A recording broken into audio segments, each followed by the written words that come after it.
Simula nung bata, kung magbangayan, daig pa ang aso't pusa.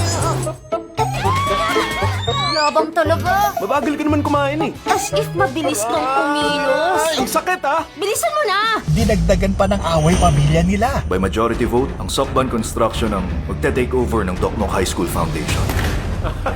Upo lang kayo. Gusto ko lang makita ang bago kong school. Ipapahawak nyo ang school sa pesting katulad niya! Tinawag mo ako na peste! Ano ba? Siguro ang totoo! Hindi na ako mag-resign. Kung hindi mo kaya mga nakikita mo, pwede ka nang umalis. Hindi ko isusuko ang magandang trabaho ko at iiwan kayo dahil lang sa kanya. Pupunta ako sa Dokmok High bilang chairman. Gagawin ko na ang plano ng paghihigante. Ang buwisit na yan.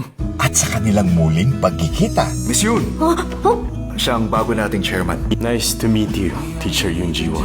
us together. 'Cause we got love.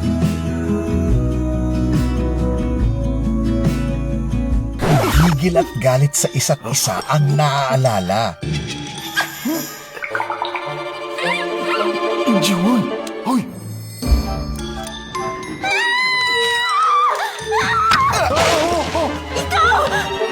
Ito ang love-hate relationship na siguradong pakikiligin ka. Lolo, gutom na ako. 'Cause we got love. Sundin mo ang nasa puso mo. Matagal mo rin kasing pinigilan yan eh. Abangan ang Korea sweetheart Jung Yumi at ang pagbabalik ni Ju Ji-hoon ng Princess Hours. Kapag natuloy ba ang naudlot na pustahan ng nakaraan? Kapag nanalo ako, i-date mo ako. Oo.